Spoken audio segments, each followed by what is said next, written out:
My name's Thomas Gibbonsneff. A couple days ago, I traveled with local reporter Natalia Yermak, photographer Tyler Hicks to Kramatorsk, a city in eastern Ukraine that is slowly being surrounded by Russian troops.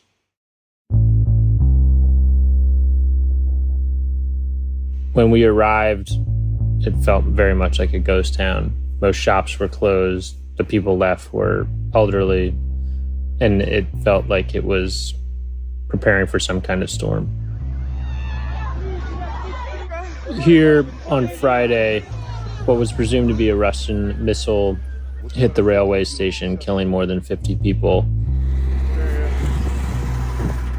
And it was still very apparent that an attack had taken place. There were burnt cars in the parking lot, shattered glass spattered about, blood that was still pooled out front and in the main atrium, along with the luggage of those who had been killed. Maintenance workers picking up pieces of the building. We met Tatiana, a 50-year-old blonde woman. She was running a snack stand that sold coffee and snacks next to the station. She was huddled up in winter clothing. It was cold and windy that day.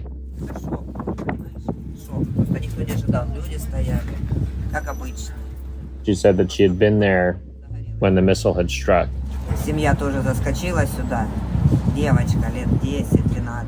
She said that she remembers the explosions and ducked inside with a family into this wooden bazaar behind her. And then when she reemerged, she recalled cars on fire, people running, and the screams from the train station. She was certainly in shock, and it was kind of crazy that she had come back to work so soon. But she was still going to stay. She had an elderly mother who she said even if she moved really anywhere outside of town, that she would have a heart attack. So she was ready to settle in for the long haul. And what does she think of the crimes that are coming out around Kyiv? And one thing that really stuck out is when I asked her about how she felt about the Russian atrocities in Bucha and the Russians approaching Kramatorsk, she basically replied, if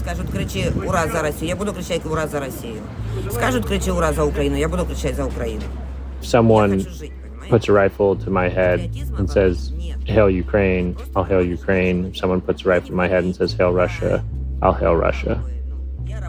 And she ended it by saying, I just want to survive, don't you understand? And towards the end of our conversation, she said, we are counting on the fact that we'll be bombed, that we will be wiped off the face of the earth. And we're prepared for that.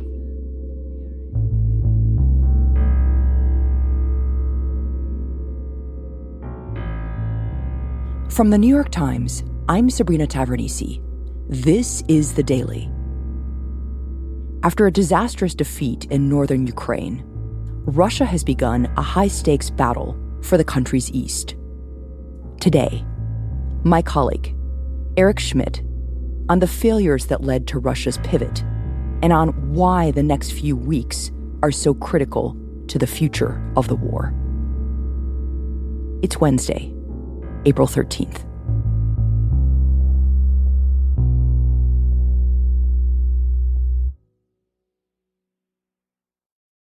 So, Eric, we've been hearing for weeks about the Russian military regrouping in Ukraine, kind of resetting after all of its losses in northern Ukraine, in that area around Kyiv. But we also heard from a lot of Western officials that they didn't really believe that that was what Russia was doing. They said it could be a ruse, and they said, watch what Russia does, not what it says. So I guess my question for you, Eric, is what is Russia doing? What is happening in Ukraine right now? Well, you're right, Sabrina. There was a lot of concern that this was just a feint, that the Russians weren't really going to pull back at all. But what we are seeing now is just that. Some 40,000 Russian forces have been retreating back into Russia and Belarus. These are already units that are battered and bloodied from weeks of fighting. They're going back to rearm and resupply, and then presumably to be repositioned in the eastern part of Ukraine for the new phase of this fight. And so what we've been seeing recently are some indications that this is actually happening. You've seen some of these units starting to make their way to this new major focus of the campaign.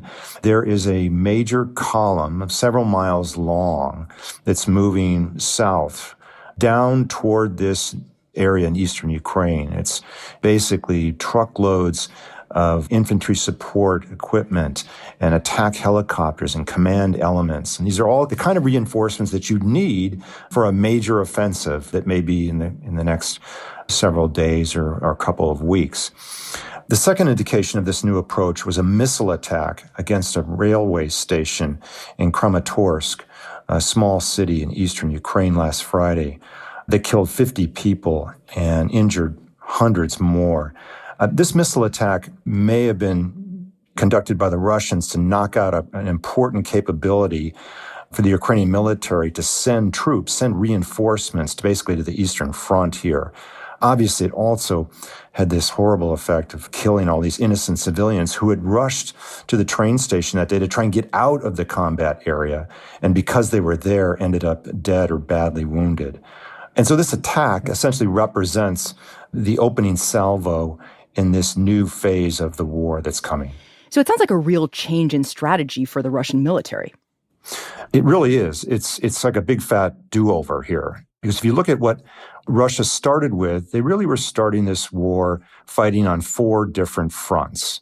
Usually, any major military campaign has one front, or kind of one, what the military calls a center of gravity. But the Russians sought something much more ambitious, a 4-front war almost.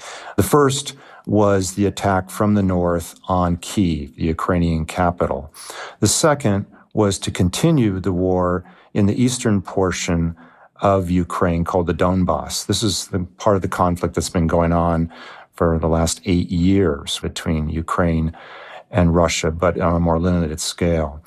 Then you have a third front, which is in the southeast, where Russia is trying to create a land corridor between the Crimean Peninsula, which it seized in 2014, and the Donbass area. And then the fourth front was to take Odessa, which is really one of the crown jewels on the Black Sea, one major port for Ukraine. But what happened was it ended up just being too much for the Russian military. Russian forces quickly became overstretched in pushing simultaneously in these 4 directions. And what it also revealed was real serious problems in Russian logistics, and basically their supply lines. They're not used to having to support troops hundreds of miles away from their railroads.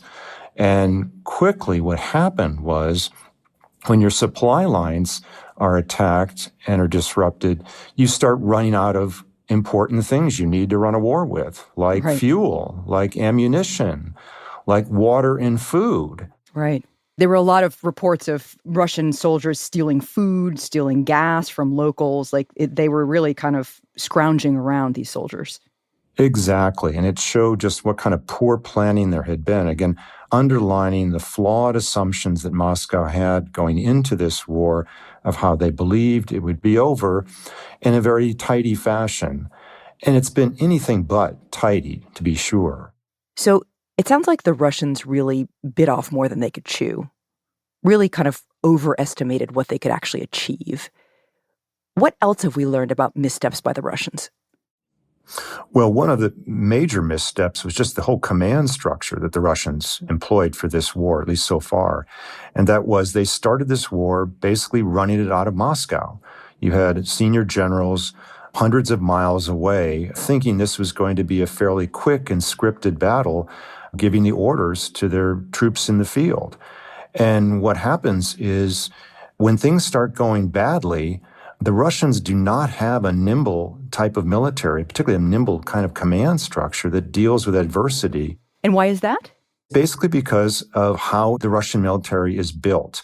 The American military, for instance, is mostly made up of enlisted troops overseen by essentially sergeants. There's a lot of trust that's instilled from higher commanders that junior officers and these senior sergeants in the battlefield will be able to make decisions on the fly, particularly when things start to go wrong. Well, the Russian system is much more rigid. It's kind of left over from a very rigid hierarchy that we saw in the Soviet era. They don't have that kind of middle layer, that middle tier of senior enlisted personnel that are guiding these conscripted forces. So when things start going badly, they don't really know what to do next. And they just basically continue to kind of push forward with a plan that's not really working. Interesting, just not able to troubleshoot. Yeah. And so what happens as a result of this kind of disjointed operation is that the general officers are forced to play a much more prominent role for the Russian war effort than you certainly would see in the United States, for instance, in American war. The Russian generals basically have to go to the front and kind of figure out what's going on and how do we untangle this mess that's going on out there. So these Russian generals are having to go to the front.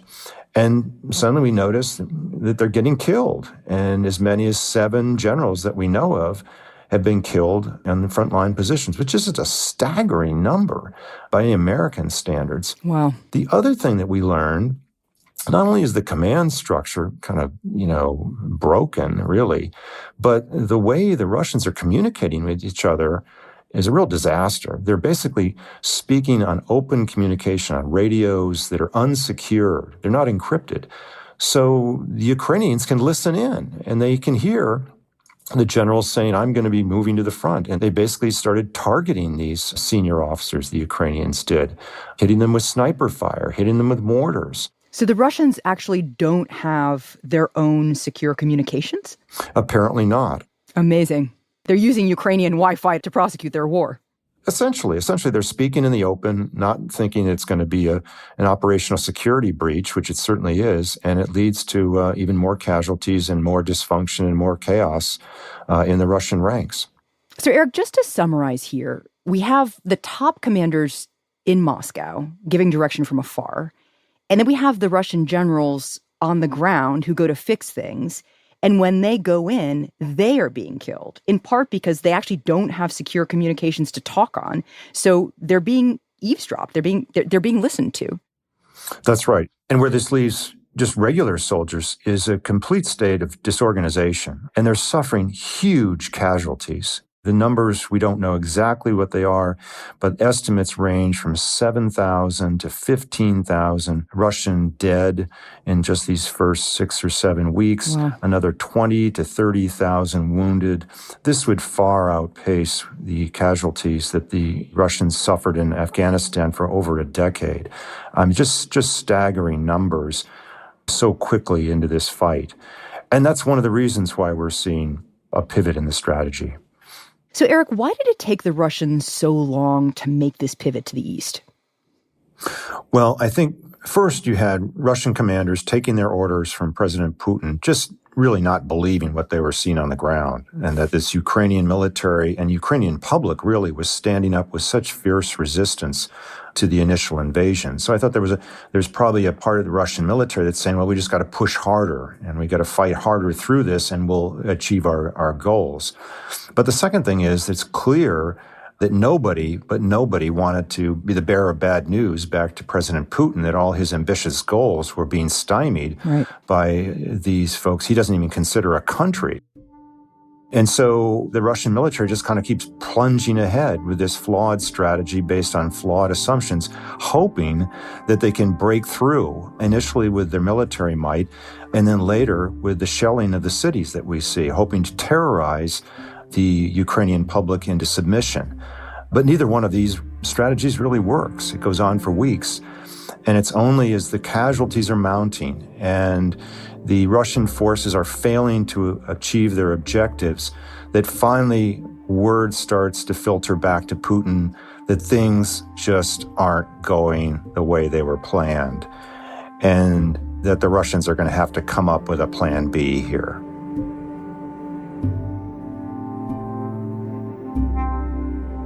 We'll be right back.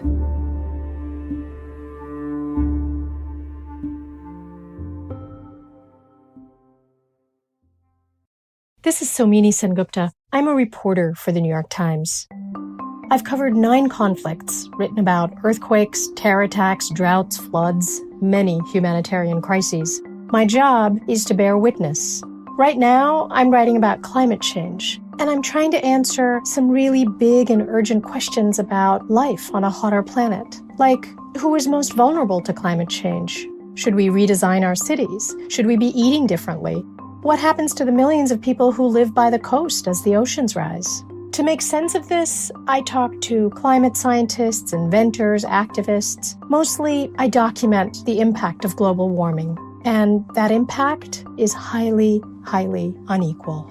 My colleagues and I are doing our best to answer complicated questions like these, but we can't do that without our subscribers. If you'd like to subscribe, go to nytimes.com/subscribe. And thank you. So, Eric, you said this next chapter is essentially Russians coming up with their plan B. What's different for the Russians in this next phase? So several things look like they'll be different, Sabrina, and many of them would seem to play to Russia's strengths. The first is they're going to have a single commander for Ukraine for this next phase of the war. Before, they had 3 or 4 commanders on the ground. They're being directed from Moscow. But there's now a single commander has been appointed, and he is General Alexander Vornikov. He's 60 years old and a combat veteran who's been commander in the eastern part of Ukraine, the area called the Donbass, since 2016. In the Donbass, this is important, obviously, because this is the area that's been contested with Ukrainian forces fighting Russian-backed separatists. So he's very familiar with this terrain. He's very familiar with the Ukrainian enemy on the opposite side.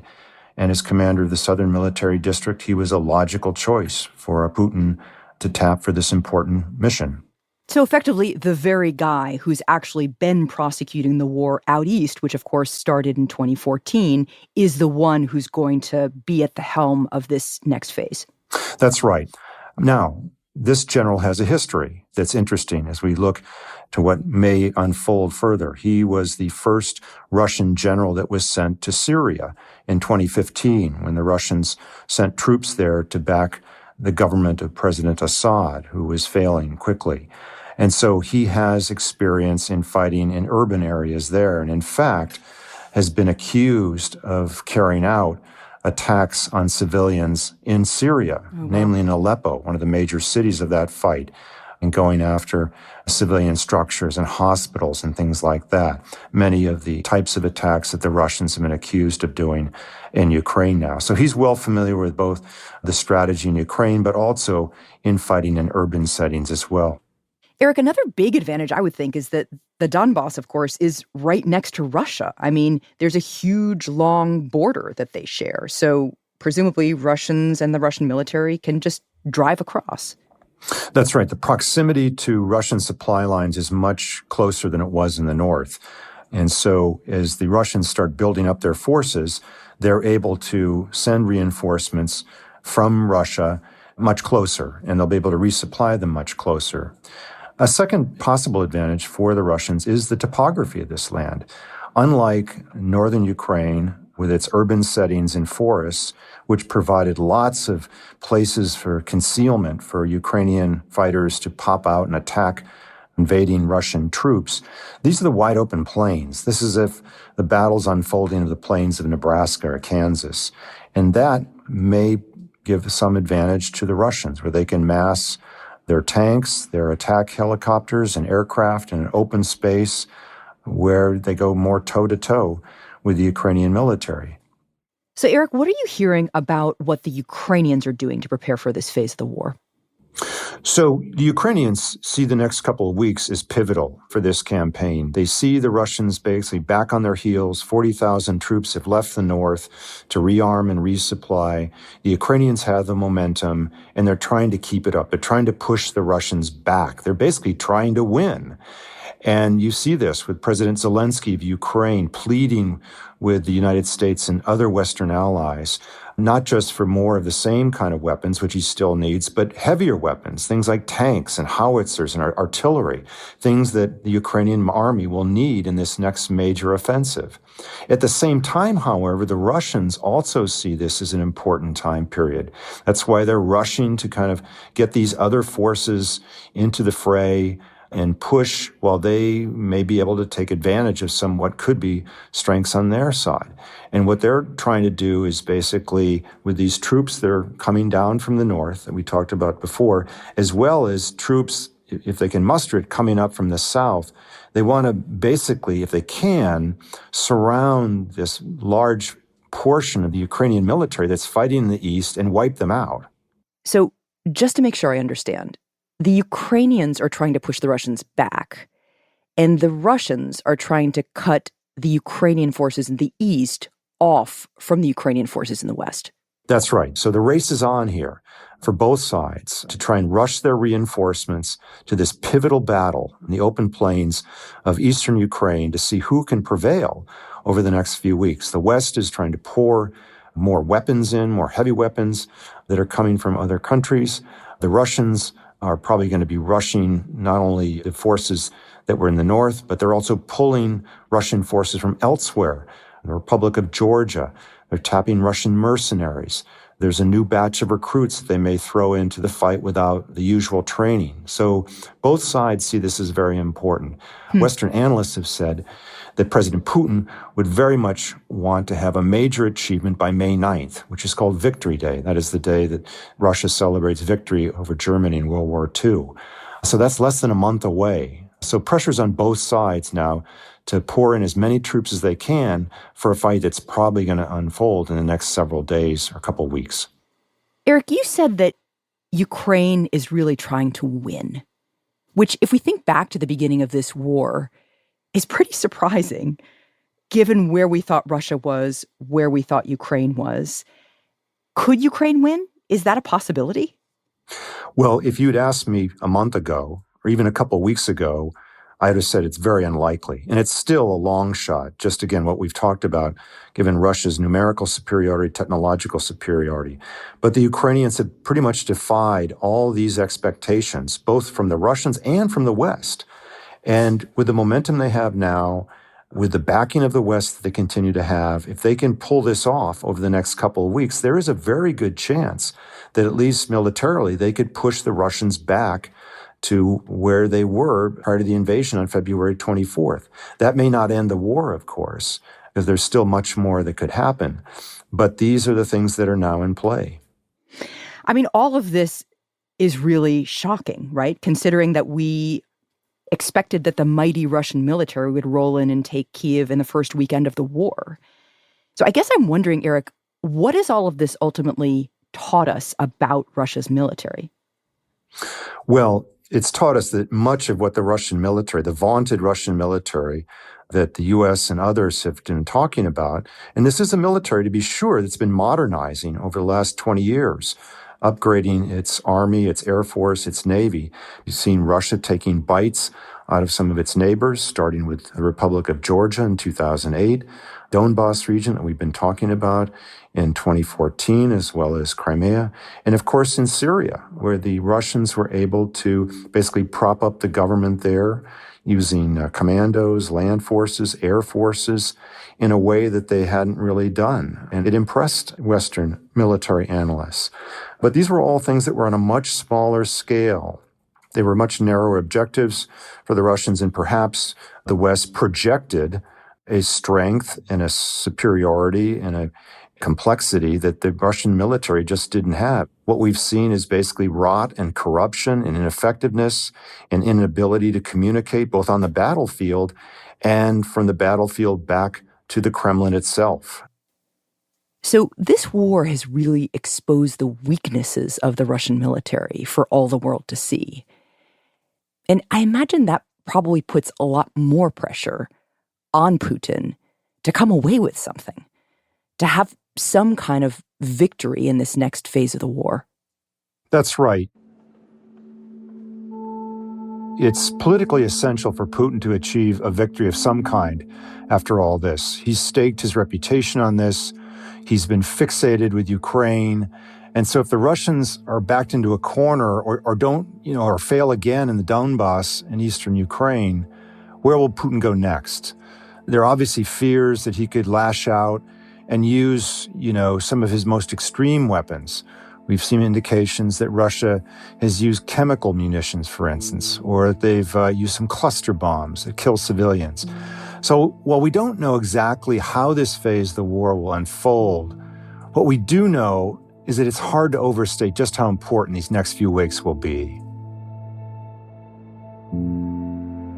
Eric, thank you. Thank you very much.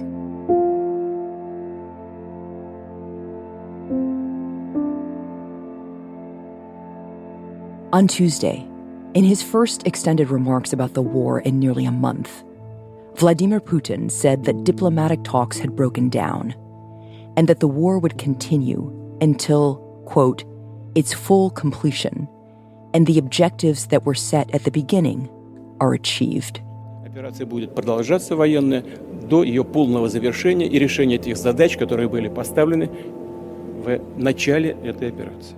But Mr. Putin also defined, for the first time, a more limited scope for the war, saying its goal was control of the Donbass in the east, not all of Ukraine. We'll be right back.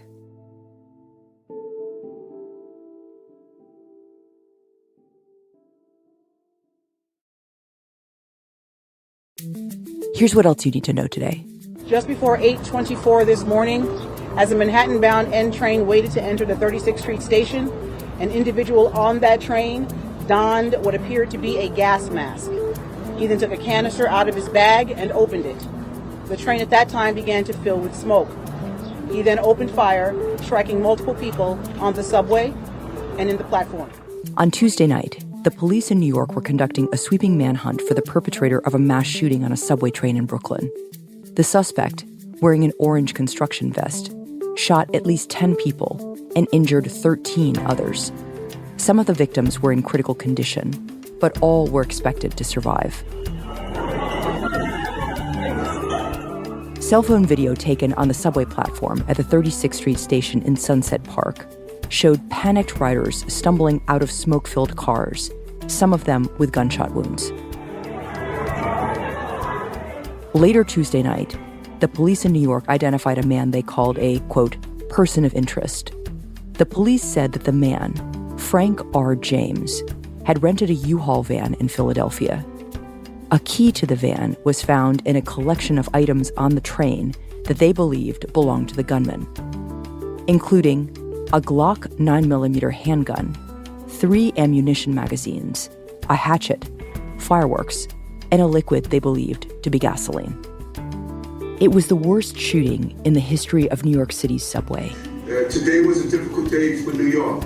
And it poses a threat for New York's new mayor, Eric Adams, who has made confronting violent crime a priority. And days like these are playing out too often in cities across America. As mentioned this morning. Today's episode was produced by Ricky Novetsky, Stella Tan, and Claire Tennis-Sketter. It was edited by Patricia Willens and Michael Benoit, contains original music by Marian Lozano, and was engineered by Chris Wood. Our theme music is by Jim Rumberg and Ben Landsverk of Wonderly.